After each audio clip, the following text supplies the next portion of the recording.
Mehta studio. DJ bullet बेजोड़।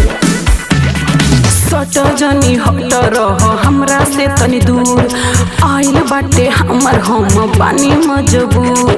अरे हट ना, सट जनी हट रह हमरा से तनी दूर, आइल बाटे हमर हम पानी मजबूर। आज प्यार के ममिलन सेट होई तो का होई बोला कहिया चिखई बुवे थान, बोला कहिया चिखई बुवे थान। औरी के तना लेट होई लागे जियो तेज मुई बुवे थान, हमारा से नहीं बेट होई। बोला कहिया चिखई बुवे थान, हमारा से नहीं डीजे बेट होई। बुलेट बेजोड़।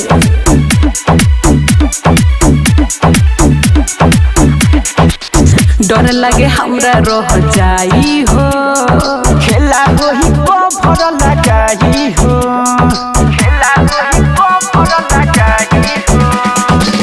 डर लगे हमरा रह जाई हो, खेला होई भर लगाई हो। बात बिगड़ जाई जहिया तू छोड़ी दे बसात। जिंदगी बर्थ के रख तू हरी है जो पहाड़ा निया ना मोरे पेट हुई। कैसे मालूम बा बोला कहिया चिखई बुवे थान, बोला कहिया चिखई बुवे थान। औरी के तना लेट होई लागे जियो तेज मुई बुवे थान, हमारा से नहीं बेट होई।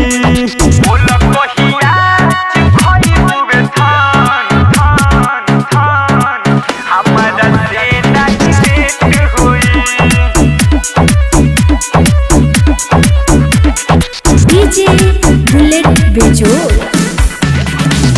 कुछ दिन मन के मनाबहो, हमरा दहिया में आग न लगाबहो, हमरा दहिया में आग न लगाबहो। कुछ दिन मन के मनाबहो, दहिया में आग न लगाबहो। जाए तो घरे हमके हमर पर जनी शोषण। बोलू बारे संतोष के पूछई मोसन, शर्मा राधिका से अब ना भेंट होई। कैसे होई बोला कहिया चिखई बुवे थान, बोला कहिया चिखई बुवे थान। औरी के तना लेट होई लागे जियो